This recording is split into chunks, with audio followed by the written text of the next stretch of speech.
तो नमस्कार दोस्तों। डिविजनल चार्ट सीरीज में फिर से आपका एक बार स्वागत है। आज का वीडियो शुरू करने से पहले मैं आपको फिर से एक इंफॉर्मेशन देना चाहता हूँ।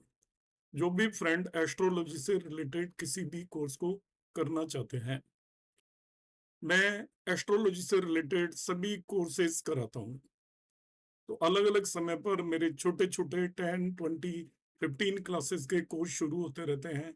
तो जो भी फ्रेंड्स उन्हें ज्वाइन करना चाहें, वो मेरा नंबर है 9013798899 पर एक मैसेज सेंड करें व्हाट्सएप को यूज करके।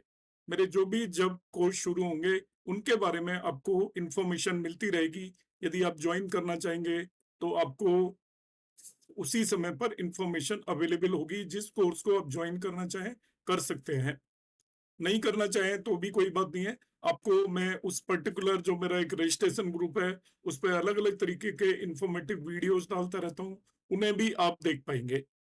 आज शुरू करते हैं हम आज की क्लास। और यहाँ पर मैंने भगवान श्री गणेश को याद करके मैं शुरू करूंगा दशमांश कुंडली का सेकंड चैप्टर। प्रीवियस चैप्टर आपने मेरा देख लिया होगा, सभी आपने डिविजनल चार्ट की सीरीज को देख लिया होगा। और उन्हें नहीं देखा है तो आप फिर से एक बार देख लें, क्योंकि डिविजनल चार्ट की पूरी सीरीज को देखे बगैर आप किसी इंडिविजुअल वीडियो को देखेंगे तो उससे आपको कोई भी बहुत बेनिफिट नहीं होने वाला है। शुरू करते हैं। तो दशमांश कुंडली मैंने बताया था कि प्रोफेशन से रिलेटेड आप जब भी कोई काम करना चाहते हैं, प्रोफेशन से रिलेटेड किसी भी कुंडली को एनालाइज करना चाहते हैं, तो सबसे इंपॉर्टेंट रोल प्ले करता है हमारा D10 चार्ट। तो प्रीवियस क्लास में मैंने D10 चार्ट से रिलेटेड बहुत सारी बातें बताई थी, साथ में ये भी बताया था उसको हम किस तरीके से बनाते हैं या उसको कास्ट करते हैं। आज की क्लास में मैं देखूंगा D10 चार्ट के अंदर हम डिफरेंट हाउसेस क्या सिग्निफाई करते हैं। तो D10 चार्ट में आपके सभी 12 हाउसेस जो दशमांश कुंडली के, वो किन चीजों को पता करेंगे, या दशमांश कुंडली के सभी 12 भावों से आप क्या क्या पता करेंगे। आपको देखने में लगेगा बड़ा नॉर्मल सा ये वीडियो है, इसके अंदर ऐसी कॉमन बातें बता रखी हैं, मगर ये कॉमन बातें नहीं है, आपको बहुत ध्यान से इसे देखना है। हमारी जो D1 कुंडली के 12 भाव जिस तरीके से अलग अलग चीजों को सिग्निफाई करते हैं, उसी तरीके से दशमांश कुंडली के 12 भाव आपके प्रोफेशन और कर्मों से रिलेटेड अलग अलग चीजों को सिग्निफाई करेंगे। तो जब हम आगे इसको एनालाइज करेंगे तो हमें मालूम होना चाहिए कि हमको कौन सी चीज प्रोफेशन से रिलेटेड किस भाव से देखने को मिलेगी। ये मैं YouTube पर पहली बार इस तरीके का वीडियो लेकर आया हूं, मुझे यकीन है मुझे कोई भी ऐसा ढूंढने में नहीं मिला। तो आप इसको पूरा देखें और अपनी नोटबुक लेकर इन्हें नोट करें, तभी D10 चार्ट आप देखना सीख पाएंगे। सबसे पहले हाउस नंबर 1 की बात करते हैं। ये बताता है beginning of career, perception of career, strength of all karmas, strong लग्न means solid foundation of career. जैसे हमारी बर्थ चार्ट की लग्न बिगनिंग ऑफ लाइफ को रिप्रेजेंट करती है, इसी तरीके से आपके कैरियर की बिगनिंग को भी जो D10 चार्ट है उसकी लग्न सिग्निफाई करती है। परसेप्शन हमारा क्या है कैरियर की तरफ, हम कैसा सोचते हैं कि हमारा कैरियर कैसा चल रहा है, वो भी लग्न डिसाइड करेगी। हमारे सभी कर्मों की स्ट्रेंथ, कि हम किस तरीके के कर्म करेंगे, हमारे कर्मों में कितनी गहनता है, हमारे कर्मों के अंदर कितने डीपली हम इन्वॉल्व हैं, वो भी आपकी लग्न सिग्निफाई करती है D10 की। स्ट्रॉन्ग जब लग्न होती है, ये इंडिकेट करती है कि हमारी सॉलिड फाउंडेशन है और हम उन कर्मों के थ्रू लाइफ के अंदर ग्रो करेंगे। ये एक्चुअली सीड है कर्मों का।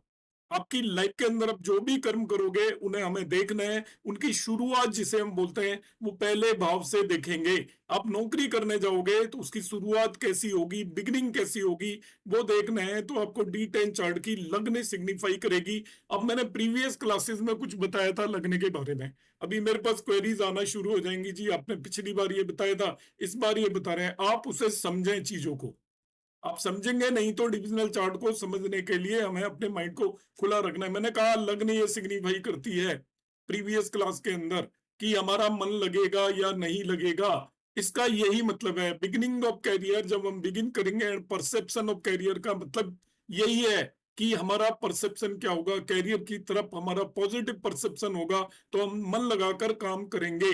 और हमारी जो कर्मास हैं वो स्ट्रोंग रहेंगे लाइफ में। जब हम किसी भी चीज को मन लगा के करते हैं तो उसमें हमें सक्सेस मिलती है और कर्मास में हम आगे बढ़ेंगे, हमें प्रोग्रेस मिलेगी।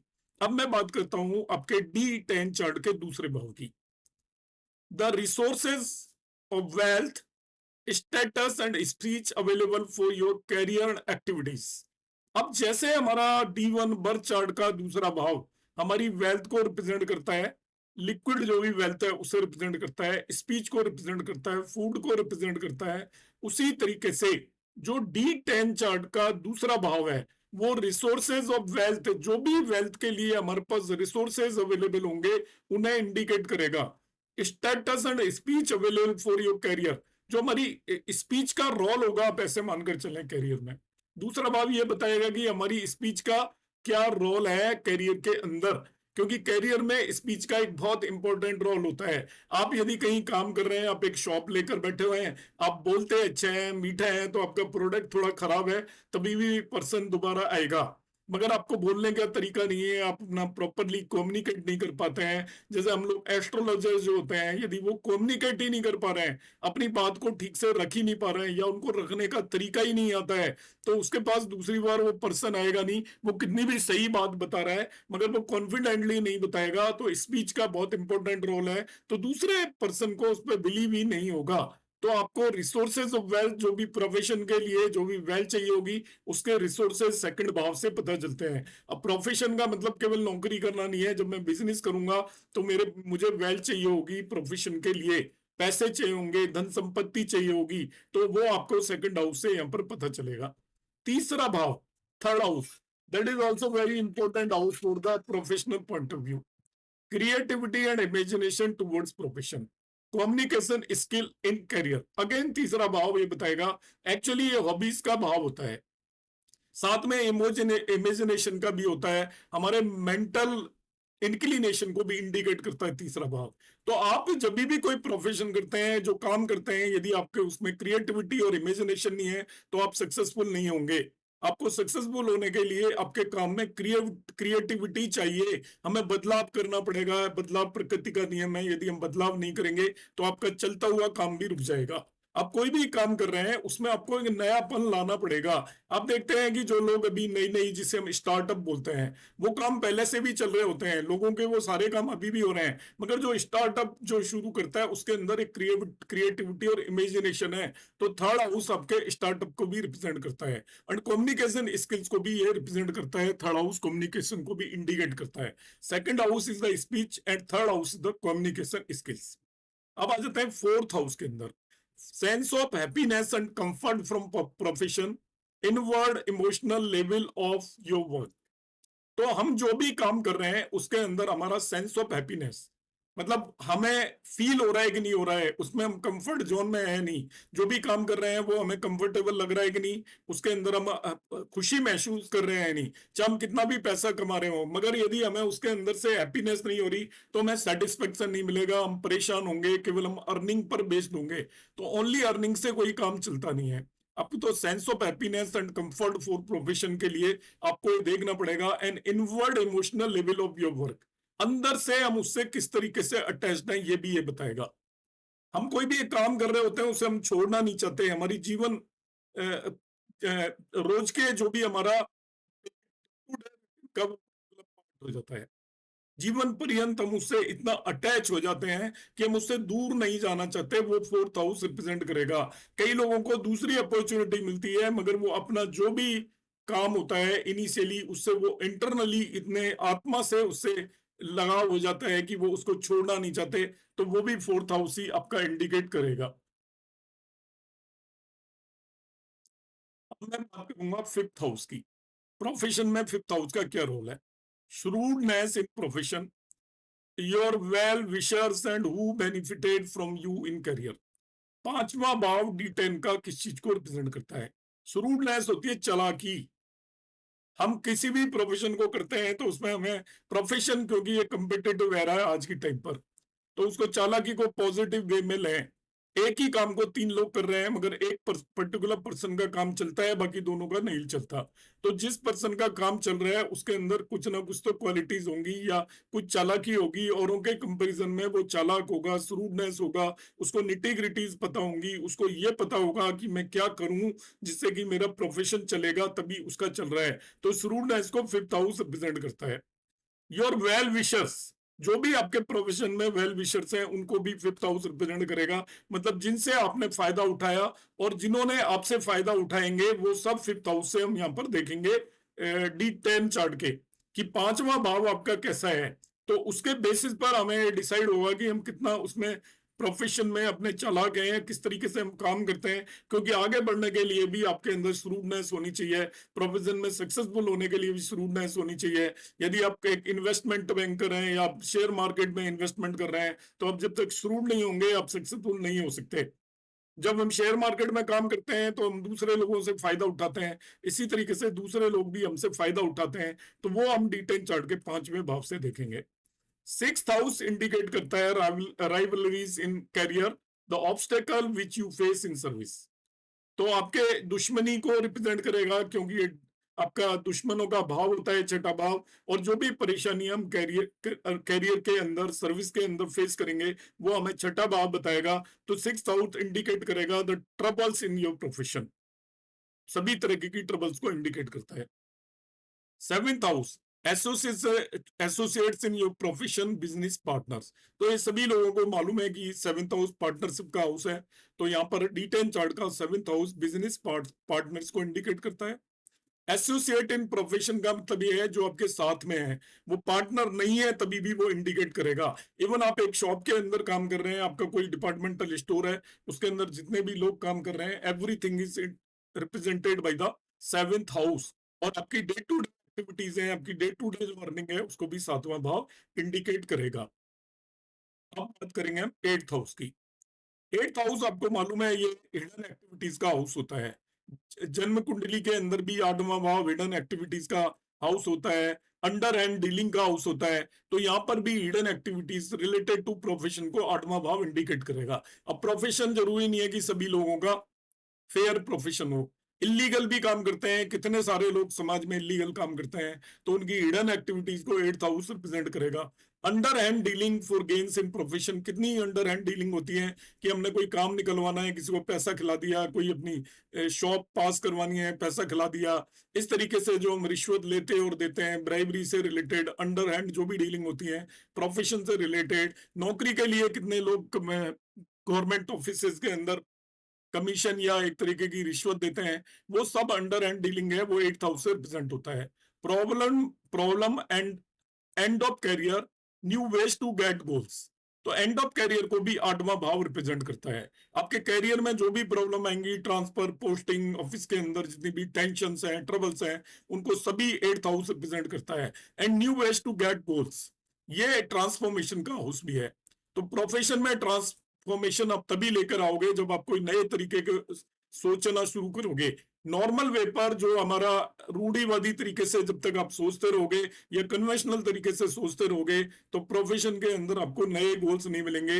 आप एक सर्टेन ग्रोथ के साथ आगे बढ़ते रहोगे, मगर आपको एक्स्ट्रा ऑर्डिनरी ग्रोथ करनी है तो उसके लिए आपको ट्रांसफॉर्म होना पड़ेगा। तो प्रोफेशन में ट्रांसफॉर्मेशन को भी 8th हाउस ही इंडिकेट करता है। अब हम बात करेंगे 9th हाउस के। परसेप्टर and guidance received by him, the rightful path of profession. तो हम जो भी गाइडेंस रिलेटेड टू प्रोफेशन किसी से भी रिसीव करते हैं, अपने फादर से करते हैं, अपने किसी गुरु से करते हैं, ऑनलाइन कोई भी कोर्स लेकर हम कोई भी चीज सीख रहे हैं, वो 9th हाउस रिप्रेजेंट करेगा। और इसके बाद हम जो राइटफुल पाथ को फॉलो कर रहे हैं, 8th हाउस आपका इलीगल पाथ को रिप्रेजेंट करता है। 9th हाउस रिप्रेजेंट करता है कि whether you will follow the rightful path और नॉट। आप सच्चे रास्ते पर चलकर अपना प्रोफेशन करेंगे या बेईमानी, चोरी चकारी करके प्रोफेशन करेंगे। ये 8वें और 9वें भाव का इनमें रोल आता है। 9th हाउस राइटफुल वे को रिप्रेजेंट करता है। ये एक धर्म त्रिकोण का भाव है। तो आपके प्रोफेशन में भी धर्म के भाव को रिप्रेजेंट करेगा। गुरु का भाव है, पिता का भाव है। तो प्रोफेशन में गुरु और पिता का जो भी रोल है उसे भी हम 9th हाउस से ही देखेंगे। इसके बाद अब हम बात कर लेंगे 10th हाउस की। Overall activities and the sum total of all actions, status in profession, immediate boss. तो जो 10th हाउस वो रिप्रेजेंट करता है आपकी ओवरऑल एक्टिविटी, सभी तरीके के एक्शंस को, प्रोफेशन से रिलेटेड जितनी भी आपकी लाइफ की एक्टिविटीज हैं, ऑफिस में जाकर जो काम कर रहे हो उसको 10th हाउस रिप्रेजेंट करता है। बाकी हाउसेज में आप इधर उधर का काम कर रहे हो, जो एक्चुअल में कर्म स्थान पर आप जो काम करोगे वो 10th हाउस रिप्रेजेंट करता है। पहली चीज ये ध्यान रखनी है कि आपका जो कर्म स्थान है वहां पर हम किस तरीके से किसी भी काम को एग्जीक्यूट करेंगे, मेहनत करेंगे नहीं करेंगे, हमें वहां ट्रबल्स आएंगी, हम काम को सिस्टमेटिक वे से करेंगे अनसिस्टमेटिक वे से करेंगे, उसे रिप्रेजेंट करेगा आपका स्टेटस क्या है प्रोफेशन में। आप एक ऑफिस में नौकरी करते हैं, बहुत लोगों की बहुत ज्यादा पूछ होती है क्योंकि वो किसी चीज के एक्सपर्ट होते हैं, उन जैसे कोई काम करने वाला नहीं होता, तो हर बात के लिए उन्हें पूछा जाएगा, और कई लोग उनके इक्विवेलेंट कैडर में बैठे होते हैं, उन्हें कोई नहीं पूछता, देखकर बंदा कहेगा कि बेकार आदमी है, कोई काम नहीं करेगा, इसके पास जाने की जरूरत नहीं है। ये इंडिकेट करता है कि आपका प्रोफेशन में क्या स्टेटस है। आपको जिम्मेवारियां उसी तरीके से मिलेंगी। आपको हो सकता है एक ही पोस्ट से रिलेटेड 10 तरीके की जिम्मेवारियां हो, आपको बहुत अच्छी जिम्मेवारी मिलेगी यदि आपका डिपार्टमेंट के अंदर एक स्टेटस है। इसी तरीके से आप कंपनियों में भी देख सकते हो कि जो लोग एक्सपर्ट होते हैं, जिनका स्टेटस होता है, वो जल्दी जल्दी आगे बढ़ते चले जाते हैं, और जो लोग कामचोर होते हैं, जिनका स्टेटस नहीं होता है अपने ऑफिस के अंदर, उन्हें प्रमोशंस भी जल्दी से नहीं मिलते। इसी तरीके से आपके इमीडिएट बॉस को भी 10th हाउस रिप्रेजेंट करता है। ऑफिस के अंदर आपका कोई इमीडिएट बॉस को आपको उन्हें देखना है, उसके साथ रिश्तों को देखना है, तो हम 10th हाउस को देखेंगे। नेक्स्ट आता है आपका 11th हाउस। तो प्रोफेशन का जो सबसे इंपॉर्टेंट ऑब्जेक्टिव होता है, जिसकी हम बात करते हैं नौकरी चाकरी, उसका ऑब्जेक्टिव होता है पैसे कमाना, धन लाभ। चाहे वो धन हम अपनी आजीविका के लिए कमा रहे हैं या ऐशो आराम के लिए कमा रहे हैं, इच्छा पूर्ति के लिए कमा रहे हैं, तो 11th हाउस इंडिकेट करेगा गेन्स इन द कैरियर। आपको कैरियर में किस तरीके की गेन हुई, इवन रिवार्ड अवार्ड वगैरह को भी 11th हाउस इंडिकेट करता है। अब आ जाता है सबसे end end 12th house of the D10 chart. End of career को 8वां भाव भी रिप्रेजेंट करता है, और 12th house of D10 end of career को रिप्रेजेंट करेगा। आप देखिएगा जिनका सस्पेंशन हो जाता है, रिमूवल फ्रॉम सर्विस हो जाता है, जल्दी से आपका ले ऑफ हो जाता है ऑफिस से, 12th हाउस का उसके अंदर इन्वॉल्वमेंट होता है, और वो D10 चार्ट की मैं बात कर रहा हूँ। Charities made in profession, end of profession भी है, साथ में प्रोफेशन में जो भी चैरिटीज करते हैं। अब नौकरी वाला तो जनरली क्या चैरिटीज करेगा, मगर जो जिनका अपना बड़ा बिजनेस होता है वो बहुत सारी चैरिटीज करते हैं, लोगों की मदद करते हैं, डोनेशंस देते हैं अलग अलग जगह पर, वो आपका 12th हाउस इंडिकेट करेगा। Secret activities against your career, आपके करियर के अगेंस्ट जो आपके हिडन जो एनिमीज हैं, छुपे हुए शत्रु हैं, जो आपके अगेंस्ट जो भी आपकी योजनाएं बना रहे हैं, आपके अगेंस्ट जो षड्यंत्र रच रहे हैं, उन सभी को भी आपने देखना है, तो वो 12th हाउस से देखना पड़ेगा D10 के। तो आज की क्लास में मैंने सभी 12 भावों से D10 चार्ट के 12 हाउसेस से हम किन किन चीजों को देखेंगे वो मैंने बताया। अब इसका मीनिंग क्या है थोड़ा ध्यान से समझे, कि मैं जब D10 चार्ट किसी पर्सन का एनालाइज करूंगा, मुझे कौन सी चीज देखनी है, उसके लिए मुझे कंसर्न हाउस को एनालाइज करना पड़ेगा। कौन सी चीज देखने का मतलब क्या है, कि मुझे देखना है कि मेरा ऑफिस के अंदर या मैं जहां काम करूंगा वहां मेरा कैसा स्टेटस होगा। तो उसके लिए देखिए 10th हाउस मैंने यहाँ पर बताया है। अब देखना कैसा है कि 10th हाउस पे यदि बेनिफिक प्लेनेट का इन्फ्लुएंस है, 10th लॉर्ड भी अच्छी स्थिति के अंदर चला गया है, तो हम कहेंगे कि हमारा बहुत अच्छा स्टेटस होगा सोसाइटी उसके ऑफिस के अंदर। 11th हाउस से आप देखेंगे गेन्स, कि आपने कोई प्रोफेशन किया, काम किया, पूरी मेहनत की, और पता चला आपको कुछ गेन्स ही नहीं हो रहे हैं, तो गेन्स का पता कैसे चलेगा, आपने देखना 11th हाउस को। यदि 11th हाउस और 11th लॉर्ड दोनों अच्छी स्थिति में है, कैसी स्थिति में है ये मैं ऑलरेडी बता चुका हूं किस तरीके से देखा जाता है, तो आपको उस पर्टिकुलर काम के अंदर बहुत अच्छे गेन्स होंगे, आप जो काम करोगे उसमें आपको सक्सेस मिलेगी। इसी तरीके से यदि हम 8th हाउस को देखते हैं, 8th हाउस पर मेलिफिक इन्फ्लुएंस है आपका, 8th लॉर्ड भी मेलिफिक उसमें है, तो आप क्या करेंगे, इलीगल एक्टिविटीज के थ्रू प्रोफेशन में आगे बढ़ने की कोशिश करेंगे, या आपका काम इलीगल तरीके का होगा, आप ऐसा मानकर चल सकते हैं। तो आज की क्लास को हम यही एंड करेंगे। एंड तक यदि आपने वीडियो अभी देखा है तो आप इस वीडियो को लाइक और शेयर भी कर सकते हैं। जिन दोस्तों ने अभी तक चैनल सब्सक्राइब नहीं किया है वो सब्सक्राइब कर लें, ये आपके बेनिफिट के लिए ही मैं बता रहा हूँ। नमस्कार, धन्यवाद।